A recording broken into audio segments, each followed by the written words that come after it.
সদ্য যৌবনে পা দেওয়া একটি ফুটফুটে মেয়ে, যার জীবনে অনেক স্বপ্ন। সে স্বপ্ন দেখে একটা বড় চাকরি করবে এবং তার মাকে নিয়ে অনেক সুখে থাকবে। কিন্তু একদিন এক দুর্ঘটনা তাদের জীবনে কাল হয়ে দাঁড়ায়। তাদের পুরো জীবনটাই যেন ঘুরে দাঁড়ায় এবং তাদের জীবনে নেমে আসে কালো অন্ধকারের ছায়া। আজকের গল্পটা আমাদের সমাজের কিছু চিরাচরিত ঘটনার কথাই বলবে, যা আমাদের সমাজে হামেশাই ঘটতে থাকে। তো চলো আর বেশি কথা না বাড়িয়ে শুরু হোক 2037 মুভির এক্সপ্লেনেশন। গল্পের শুরুতেই আমরা ইয়ন নামে একটি মেয়েকে দেখতে পাই, যে তার মায়ের সাথে কোরিয়ায় থাকে। কিন্তু দেখা যায় তার মা কথা বলতে পারে না, অর্থাৎ সে এক প্রকার ডিসেবল। তাদের মা মেয়ের মধ্যে ভালোবাসার কোনো কমতি ছিল না। তার মা সাইন ল্যাঙ্গুয়েজ ব্যবহার করে কথা বলে, এমনকি ইয়নও তার মায়ের সাথে সেইভাবেই কথা বলে। আর এইভাবে তারা বেশ সুখে শান্তিতেই আছে। তবে ইয়ন চায় তার মা কথা বলতে পারুক, সবার সাথে কমিউনিকেট করতে পারুক। তাই ইয়ন প্রতি মুহূর্তে চেষ্টা করে তার মাকে কথা বলা শেখাতে বা কমিউনিকেট করা শেখাতে। তবে ইয়নের মার এইসব শিখতে একদমই ভালো লাগে না। সে মনে করে সে কথা বলতে পারে না বলে তার মেয়েও তাকে এইসব শেখাতে চায়। কিন্তু বেঁচে থাকতে গেলে এইসব শিখতেই হবে, কারণ তার স্বামীও তাকে তার অক্ষমতার জন্য ছেড়ে চলে গিয়েছে। তাই তার মনে ভয় আছে যে তার মেয়েও যেন তাকে ছেড়ে চলে না যায়। সে মনে মনে ভাবে ইয়নই হলো তার জীবনের একমাত্র সম্বল। সে চলে গেলে তার কাছে পুরো পৃথিবী অন্ধকার হয়ে যাবে। তাই ইয়ন তাকে যেইভাবে বলে সে ঠিক সেইভাবেই কাজ করার চেষ্টা করে। ইয়ন তার স্কুল ছেড়ে দিয়েছে, এখন সে একটা রেস্টুরেন্টে কাজ করে শুধুমাত্র তার সংসার চালানোর জন্য। কিন্তু ইয়নের মা জানে যে ইয়ন এখনো পড়াশুনোই করছে। ইয়ন অনেক চাকরির পরীক্ষা দিয়েছে, সেক্ষেত্রে তার বান্ধবীরাও তাকে ভীষণ সাহায্য করত, কারণ তারা জানতো ইয়ন জীবনে অনেক বড় হতে চায়। আর ইয়নের মা একটি সেলাই কোম্পানিতে কাজ করত। সে কাজ করতে গিয়ে একদিন তার এবং ইয়নের কিছু ছবি দেখছিল। ঠিক সেই সময় তার বস চলে আসে। বস বলে যে তোমার মেয়ে ঠিক তোমার মতোই সুন্দর। এটা শুনে ইয়নের মা বেশ খুশি হয়ে যায়। এইভাবে কিছু কথা বলতে বলতে বস বলে যে তুমি এক কাজ করো, তোমার মেয়েকে আমার সাথে বিয়ে দিয়ে দাও, এতে তুমিও খুশি থাকবে, তোমার মেয়েও খুশি থাকবে। কিন্তু এই কথা শোনার পর ইয়নের মা ভীষণভাবে রেগে যায় এবং সে বসকে সঙ্গে সঙ্গে থাপ্পড় মেরে দেয়। আসলে ইয়নের মার এই বসের চরিত্র একদমই পছন্দ ছিল না, কারণ বস ইয়নের দিকে বাজেভাবে তাকিয়ে থাকতো। বস সবার সামনে এমন একটা ভাব করতো যেন সে ভীষণ ভালো একটা মানুষ, কিন্তু আসলে ছিল পুরো বিপরীত। এই বসের মতো আমাদের সমাজে এমন অনেক মানুষ দেখা যায়, যাদের চেহারা হয়তো ভীষণ সুন্দর এবং আপনার সামনে এমনভাবে থাকে যেন সে ভীষণ ভালো মানুষ, কিন্তু আসলে এক একটা শয়তান। এদের বাইরেটা যতটাই সুন্দর হোক না কেন, ভিতরটা তার থেকেও অধিক কুৎসিত। তাই যে কোনো মানুষকে বিশ্বাস করার আগে অন্তত পক্ষে 2 থেকে 3 বার ভালোভাবে ভেবে নেওয়া উচিত। এরপর দেখা যায় ইয়ন যখন একদিন কাজ শেষ করে রাতে বাড়ি ফিরছিল, তখন সেই বস তার পিছু নেয় এবং একটা শুনশান জায়গা দেখে ইয়নকে রেফ করে। এদিকে অনেক রাত হয়ে যাওয়ায় ইয়ন এখনো বাড়ি আসছে না দেখে ইয়নের মা তাকে রাতেই খুঁজতে বেরিয়ে পড়ে। আর এইদিকে দেখা যায় সেই জানোয়ার বস তার কাজ শেষ করে ইয়নকে বলে, তোর সাথে আমি যা করেছি সেটা যদি তুই আর কাউকে বলিস তাহলে তোর মার সাথেও আমি এটা করব। আর তোর মা তো আবার কথা বলতে পারে না, তাই চিৎকারও করতে পারবে না। এখন তুই বোঝ তুই কি করবি। আর বেশি তেড়িবেড়ি করলে তোর মাকে ওখানেই মেরে ফেলবো। এই কথা বলে সে যখন ওখান থেকে চলে যাচ্ছিল, ঠিক তখনই ইয়ন একটা পাথর তুলে তার মাথায় মেরে দেয় এবং সে একের পর এক তার মাথায় মারতে থাকে যতক্ষণ না তার মাথা গুঁড়ো গুঁড়ো হয়ে যায়। আসলে একে ইয়েনের এই অবস্থা করেছে, তারপরে তার মাকে নিয়েও উল্টো পাল্টা বলেছে, তাই সে তাকে ততক্ষণ ধরে মারে যতক্ষণ না সে পুরো মারা যায়। ইউএন এটা আত্মরক্ষার জন্য করলেও তার নামে মার্ডার কেস হয়ে যায় এবং পুলিশ তাকে তখনই গ্রেফতার করে। এরপর আমরা দেখতে পাই যে একটা পুলিশ ইউএনকে জিজ্ঞাসাবাদ করছে। ইয়েনের কাছে কোনো প্রমাণও ছিল না যে সে আত্মরক্ষার জন্য ওই লোকটাকে খুন করেছে, তাই ইয়েন কোনো কথাও বলছিল না। তাই তার উপর এটা পুরোপুরি মার্ডার কেস হয়ে যায়।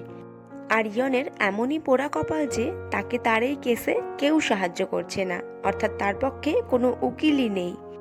তাই আদালত সিদ্ধান্ত নেয় যে ইউএনকে 5 বছরের সশ্রম কারাদণ্ড ভোগ করতে হবে। এই সিদ্ধান্ত শুনে ইয়ন এবং ইয়নের মা কান্নায় ভেঙে পড়ে। ইয়নের মা তো কোনোভাবেই এই সিদ্ধান্ত মেনে নিতে পারছিল না। এরপর ইয়নকে জেলে নিয়ে যাওয়া হয়, যেখানে তার সাথে অনেক মেয়েরাই ছিল। সেখানে একটা অ্যাগ্রেসিভ টাইপের মেয়ে ছিল, যে সবাইকে বেশি কথা বলে, এমনকি মারধরও করে। ইয়ন সেখানে আসা মাত্রই সে তাকে মারধর শুরু করে। তার অপরাধ ছিল সে হাঁটার সময় কেন ইয়নের গায়ে ধাক্কা খেলো। পরদিন সকালে যখন সবাই খাবার খাচ্ছিল, তখন একজন মহিলা ইয়নকে বলে, তুমি যদি টাকা ইনকাম করতে চাও তাহলে তুমি এখানে কাজ করতে পারো, আমরাও কিন্তু এখানে সেম কাজ করি। তখন ইয়ন তাকে জিজ্ঞাসা করে, এখানে কোন কাজ করলে সবচেয়ে বেশি টাকা পাওয়া যায়। তখন আর একজন মহিলা বলে যে এখানে সব কাজেই একই রকম টাকা, আলাদাভাবে তেমন কোনো কাজ নেই। ওই মেয়েটার ইউনিফর্মের কালারটা সবার থেকে আলাদা ছিল, কারণ সে ছিল ওখানে সব থেকে ভদ্র মেয়ে। খাবার খাওয়ার পর সবাই নিজের কাজে চলে যায় এবং সেখানে ইয়নকে আইডি দেওয়া হয়। আর তার আইডি নাম্বার হলো 2037, অর্থাৎ আজকের মুভির নেম।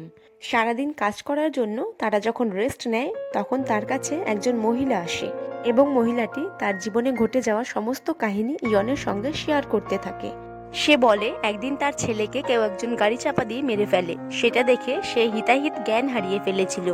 এরপর সে বলে, তাই আমি গাড়িওয়ালার বাড়ি চলে যাই এবং গিয়ে তার পুরো বাড়িতে আগুন ধরিয়ে দিই। তাদের বাড়িতে তখন 5 জন মানুষ ছিল, সেই আগুনে পুড়ে 5 জনই তখন মারা যায়। সেই কারণে আমার সাজা হয়ে যায়। তবে একটা কথা কি জানো তো, আমার কি হয়েছে তা নিয়ে আমার কোনো আফসোস নেই। আমি শুধুমাত্র আমার ছেলেকে মারার প্রতিশোধ নিয়েছি। আর এইভাবে ইয়ন জেলখানায় নতুন পরিবেশের সাথে নিজেকে মানিয়ে নিতে চেষ্টা করে। আর এইদিকে ইয়নের মা ইয়নের জন্য খাবার নিয়ে জেলখানায় দেখা করতে আসে, কিন্তু দুর্ভাগ্যবশত বাইরের কোনো খাবার জেলখানায় অ্যালাউ করে না। শুধুমাত্র দূর থেকে, মানের কাচের এপার ওপার থেকে তারা দেখা করে এবং দেখে তারা দুজনেই কান্নায় ভেঙে পড়ে। ইয়নের মা তো তার একমাত্র আদরের মেয়েকে জেলের মধ্যে দেখে কিছুতেই তা সহ্য করতে পারছিল না। এর পরের দিন সকালেই ইয়নের শরীর খুব অসুস্থ হয়ে পড়ে এবং তাকে হাসপাতালে নিয়ে গিয়ে টেস্ট করা হলে জানা যায় যে ইয়ন প্রেগনেন্ট। এই কথা শোনার পর ইয়নের মাথায় যেন আকাশ ভেঙে পড়ে। সে তখনই উঠে জেলখানা থেকে পালানোর চেষ্টা করে, কিন্তু জেল থেকে পালানো কি এত সহজ? তাকে আবারও কয়েদিরা ধরে নিয়ে আসে এবং তাকে সব থেকে আলাদা একটা রুমে নিয়ে বন্ধ করে রাখা হয়।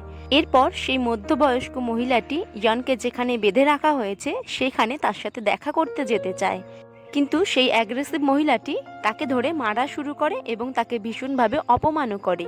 এইদিকে ইয়ন তো ভীষণ চিন্তায় পড়ে যায়। সে চায় যাতে তার এই প্রেগন্যান্সির বিষয়টি তার মা কিছুতেই না জানুক, তাই সে তার মার সাথে পুরোপুরি দেখা করা বন্ধ করে দেয়। ইয়নের মা কোনোভাবেই বুঝতে পারছিল না যে ইয়নের এমন কি হয়েছে যে সে তার সাথে দেখা করতে চাইছে না। আসলে ইয়ন কোনোভাবেই বাচ্চাটিকে রাখতে চাইছে না, তাই সে অনেকবার সুইসাইড করার চেষ্টাও করেছে। কিন্তু সেই মহিলাটি তাকে আটকায় এবং বোঝায় যে মানুষের জীবনে আপস অ্যান্ড ডাউন থাকবে, তুমি তো কোনো অন্যায় করনি, তাহলে কেন তুমি নিজের জীবন শেষ করে দিতে চাও? তখন সেখানে থাকা অন্য মেয়েরা বলে যে তুমি মিডিয়ার সাহায্য নাও, মিডিয়ায় তুমি সব সত্যি কথা বললে হয়তো পাবলিক তোমাকে সাহায্য করবে আর এতে তোমার সাজাও অনেকটা কমে যাবে। কিন্তু ইয়ন বলে, না, আমি এই ঘটনা কিছুতেই প্রকাশ্যে আনবো না, আর আমি এখানে 5 বছর থাকার জন্য প্রস্তুত আছি, কিন্তু আমি যদি মিডিয়ার সামনে সব সত্যি বলে দিই তাহলে আমার মাও সেটা জেনে যাবে, যা আমার মা কিছুতেই সহ্য করতে পারবে না। তবে আমার কাছে আর একটা প্ল্যান আছে, আমি যদি জজ সাহেবের কাছে সব সত্যি বলে দিই তাহলে হয়তো জজ সাহেবের আমার প্রতি দয়া আসবে এবং সে আমার সাজা কিছুটা কমিয়ে দেবে। এরপর আমরা দেখতে পাই যে ইয়নকে সেখানে নতুন একটা কাজ দেওয়া হয়। সেখানে কাজ করতে করতে কাজের ফাঁকে ইউএন তার মাকে একদিন একটা চিঠি লেখে এবং তার মাকে বলে, মা তুমি আর কিছুদিন অপেক্ষা করো, আমি তোমার কাছে ফিরে আসবই।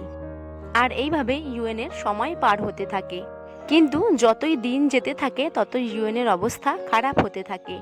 এরপর যখন আবার ইউএনকে চেক আপের জন্য নিয়ে যাওয়া হয়, তখন ডক্টর বলে, তুমি তো 6 মাসের প্রেগনেন্ট, কিন্তু তোমার বাচ্চার তো গ্রোথই হচ্ছে না, তুমি নিজের কোনো যত্ন নাও না, তাই তোমার বাচ্চাও ঠিকমতো পুষ্টি পাচ্ছে না। আর আসল কথা হলো তুমি তো বাচ্চাটিকে চাও না, তাই তুমি এমন করছো, তাই তো? ইয়ন সত্যিই বাচ্চাটিকে মেরে ফেলতে চায়, তাই সে প্রতিদিন রাতে ড্রাগস নিতেও শুরু করে। সে চায় বাচ্চাটি পেটের মধ্যেই মারা যাক, কারণ বাচ্চাটি হলো সেদিন রাত্রের দুর্ঘটনার ফলাফল, তাই সে কোনোভাবেই বাচ্চাটিকে রাখতে চায় না।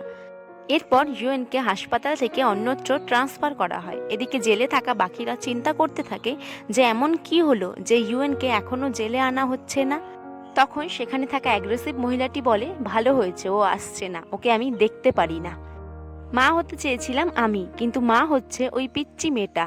ও যেন এখানে আর কোনোদিনও ফিরে না আসে, ওকে আমি সহ্যই করতে পারি না। তারপর বাকিরা বলে যে ইউএন ঠিকই ফিরে আসবে। ইউএনকে দেখে ছোট মনে হলেও ও হলো আসলে একটা ফাইটার। ইউএন জানে কিভাবে লড়াই করতে হয়, তাই সে লড়াই করে ঠিক আমাদের মাঝে আবার ফিরে আসবে। এরপর দেখা যায় ইউএনের আর একটা শুনানি হচ্ছে। সেখানে সে জজ সাহেবকে বলছে, আমি নির্দোষ, আমার উপর বিনা কারণে মার্ডারের দোষ দেওয়া হয়েছে। আমি ওই লোকটাকে মেরেছিলাম শুধুমাত্র আমার আত্মরক্ষার জন্য। আপনিই বলুন, কোনো লোক যদি আমাকে রেপ করতে আসে, আমি কি আত্মরক্ষার চেষ্টা করব না? আমি শুধু আত্মরক্ষাই করেছি, আমি ইচ্ছে করে তাকে মারিনি। এরপর সে জজ সাহেবকে আরো বলে যে জেলের মধ্যে তাকে কিভাবে অত্যাচার করা হয়।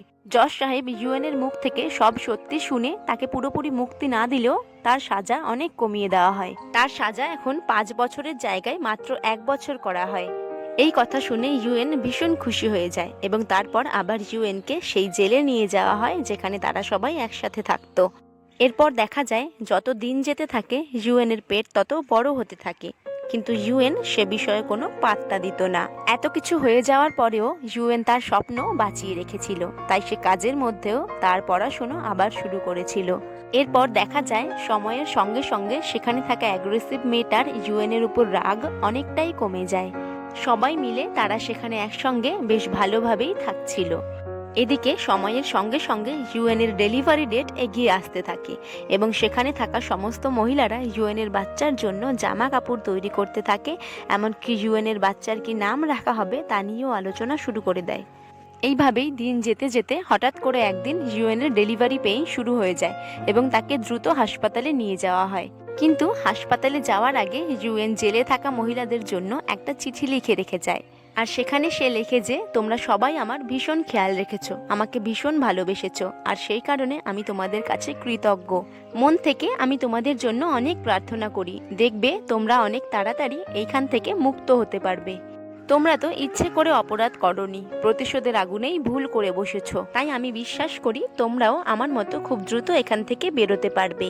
তোমরা সবাই অনেক ভালো থেকো। আমি জানি না তোমাদের সাথে আমার আর কখনো দেখা হবে কিনা। তোমরা আমার এবং আমার মায়ের জন্য দোয়া করো।